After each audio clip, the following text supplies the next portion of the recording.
well now. You're likely to go into conference committee. The House is going to vote not to concur. What are some must-haves that you want to keep in the budget? Well, I think there's a lot of good things in our budget. There are a lot of priorities we're going to be fighting for.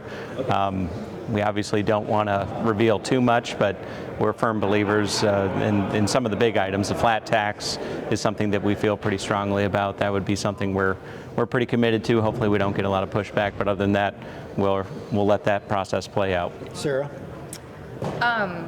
There was a little back and forth toward the end about that this process has become kind of politicized. I mean, did you guys feel that way? Did you share the sentiments of your Republican colleagues that the Dems politicized this process? Well, there's always politics involved in something as big as this and as important as this. This is policy and a lot of appropriations. We, from our caucus perspective, we came at this from the very beginning as trying to understand what is the best policy on all these big issues that we're talking about. What is good for Ohio? What is good for the people? What is good for businesses? What is good for education and healthcare? And I cannot say that we put politics ahead of making good policy. We believe in the policy that we've outlined in this budget, and we think it's a good set of priorities. Krista. Can you please repeat about why you are including the flat tax? What's the longer vision of that? Well, I think when you look at where we came from 10 years ago, when I got in the legislature, even before that, they started eliminating brackets. When I got in the legislature, we still had 7 brackets. We had the highest bracket, I believe, was 7.5%. We were not getting the look that we're getting from major economic development investment that we are right now. These investments that are being made from companies across the state, major capital investment, bringing a lot of money and a lot of jobs to the state of Ohio, is in part because of what we've done with our tax rates here in the state of Ohio.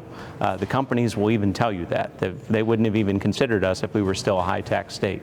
The data bears out that if you get to a flat tax and you potentially even lower your tax rate even further, you're going to be even more competitive. We are going to be the lowest tax rate in the Midwest. That is going to yield even more economic development and investment in the state of Ohio. It's all about setting us up to be even more competitive than we were the year before. Ed from Fox 8. Hey, how are you? Good to see you.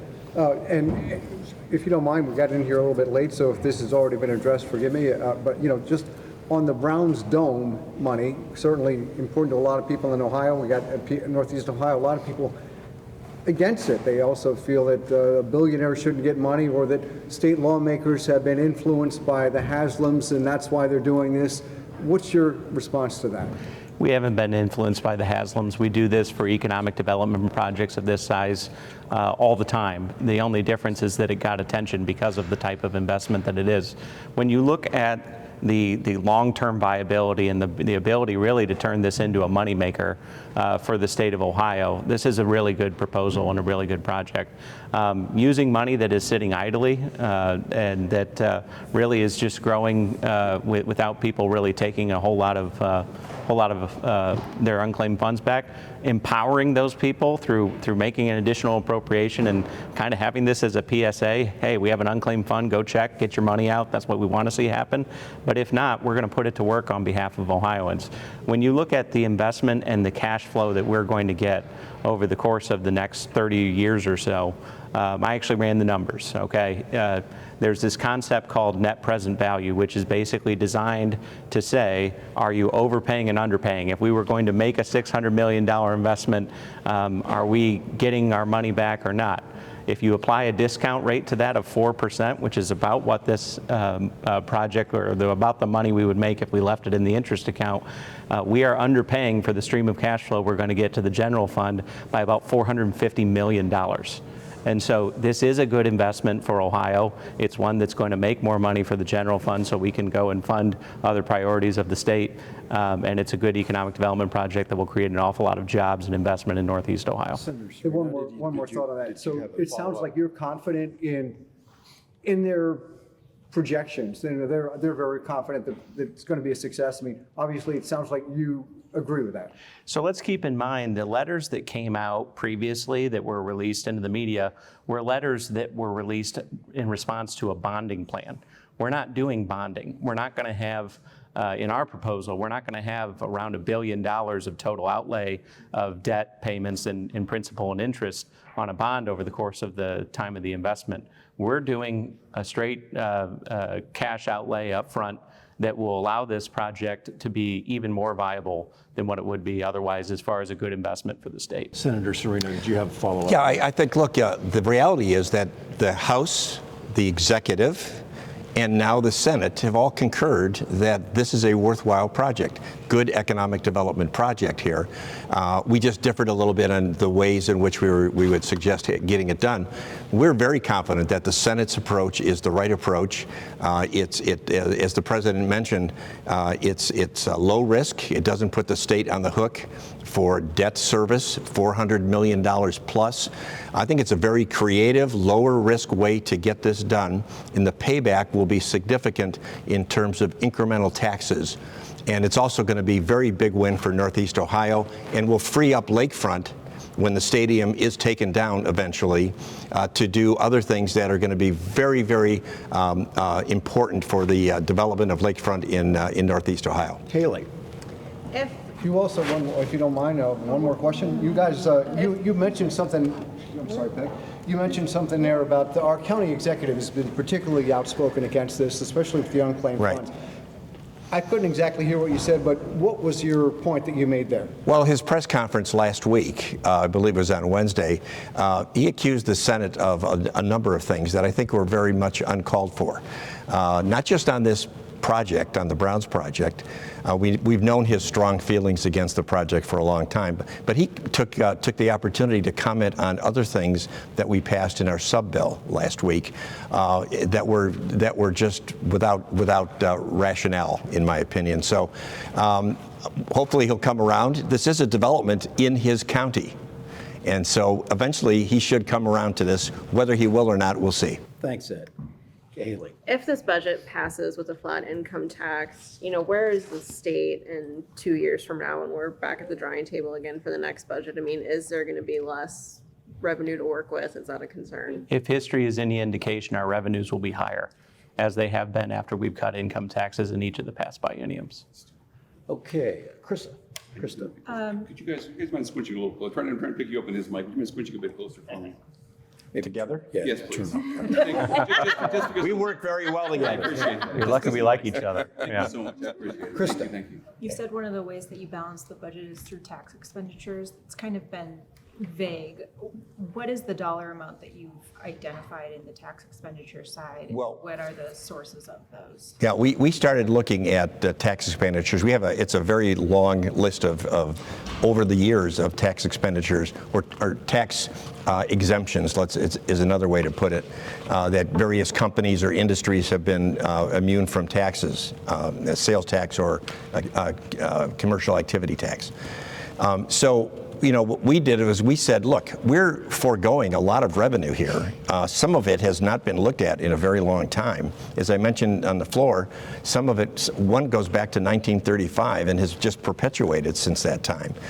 We thought it was a responsible fiscal thing for us to do, to stop and take a look at some of these. We looked at the list. We had several different iterations. We honed it down to probably a dozen or so that we are going to that are outlined in the bill, and where either it makes no sense to continue doing it, the state is not getting any real economic benefit from it, or we were trying to entice a company or an industry years ago that they're already here and they're not going anyplace. So we felt it was responsible to do that, and we're going to continue to look at tax expenditures and exemptions in the future. Dan? So what's the dollar amount? I'm sorry, go ahead, Krista. I'll have to get you the dollar amount exactly. Dan, sorry I didn't see you. Senator, two very different ways to pay for Brown Stadium here. The bonds, your idea of using unclaimed funds.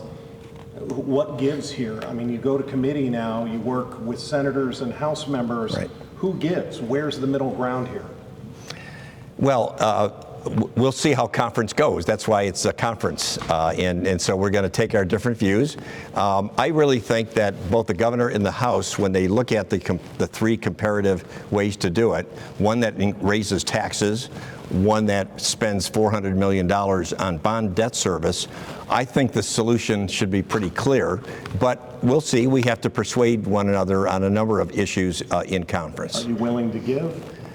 On this one, I don't know. I would not easily go to a bond deal, certainly because of the expenses. And our caucus does not really like to raise taxes. So we're going to argue pretty vehemently for our approach. Avery. Yeah, just, I was hoping for folks at home that might not be super familiar with this process, if you could explain the conference committee, what actually goes on, who's going to be involved on your side? Yeah, so this is tradition with budgets, with limited exception, is that we usually end up in conference committee where we work out the differences between the two chambers. On our side, at least, I will have Chairman Cirino and Vice Chairman Chavez as our people on conference committee. I'm sure Senator Antonio will recommend somebody here pretty shortly. But it's usually just a standard process of getting together, working out the differences, and figuring out where we're going to end up for the final version. Last question, Shane. I had a non-budget question, if that's okay. Sure. STRS voted on a new executive director today. How involved in the process were you? What are your thoughts next? What do you want to see from them? I was not involved in the process of picking the executive director. Our biggest thing was we wanted to make sure our board member was in place to participate in that discussion. So I have one thing I want to clarify before we let everybody go. I want to clarify this conversation that's been happening about the corporate political contributions, because I think there's been an awful lot of misreporting and misrepresentation of what's actually in there. When you look at the changes we made that now say these corporate entities and other groups can participate in independent expenditures, our prohibition on that was in existing law has been ruled unconstitutional by the Supreme Court of the United States.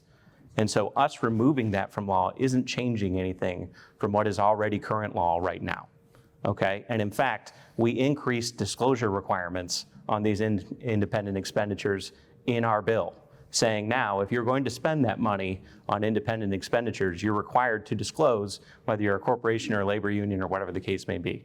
And so to say that this is somehow political corruption and allowing it to happen, if anything, we strengthened the laws. We didn't make them weaker. The portions of our laws that we eliminated were already unconstitutional under Citizens United. And so I know there's been some reporting out about that that's been inaccurate. We just needed to correct the record before we got too far down the line. Final thought from Senator Cirino. I would just like to comment on something that I feel really compelled to talk about: the disparagement of wealthy, successful business people by the other side of the aisle.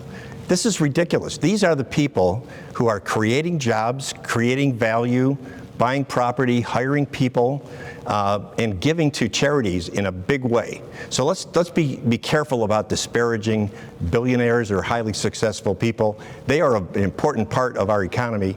They pay most of the taxes. Thank you, everyone. Appreciate your time.